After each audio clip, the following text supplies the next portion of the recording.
Mwezi wa 8, baraka, neema na kibali cha Bwana. Magonjwa, maradhi na mikosi sio sehemu yako. Pokea uzima kwa jina la Yesu. Amen. Yeyote ambao unanifuata hapo kwa mtandao, yuko pamoja na sisi, lakini pia umeshiriki pamoja nasi kiroho. Kama uko kwa nyumba yako, ili tufanye hili tendo pamoja, unaweza chukua hata maji. Amini ni damu ya Yesu. Na unaposhiriki, Bwana akuponye, Bwana akufungue, Bwana akukomboe kwa jina la Yesu Kristo.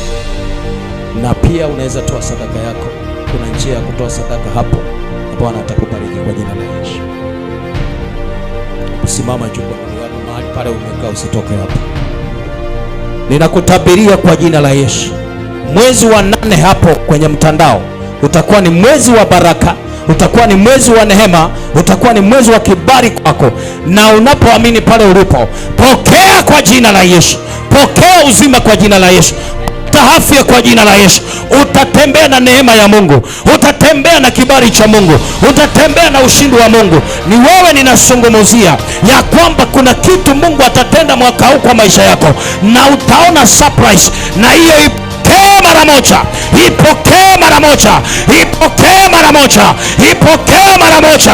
Pokea nyota yako, pokea afya yako, pokea baraka yako, pokea hiyo kazi, uingie kwa hiyo ofisi, uwe na kibali kwa hiyo kazi, pokea kwa hiyo gari, pokea kwa hiyo nyumba huko, pokea neema ya Mungu. Hebu wale wako hapa mshangilie, maana kuna watu wamepokea pale. Na wewe ambao uko hapa, inua mikono juu, upokee vile wale wamempokea. Na kutabiria mwezi wa 8, na kutabiria mwezi wa 8, na kutabiria mwezi wa 8 utakuwa ni mwezi wa makuu kwa maisha yako, utakuwa ni mwezi wa baraka kwa maisha yako, utakuwa ni mwezi wa neema kwa maisha yako. No accident, hakuna ajali za barabara, hakuna mikosi. Bwana atakuwa na wewe uingiapo, Bwana atakuwa na wewe utokapo.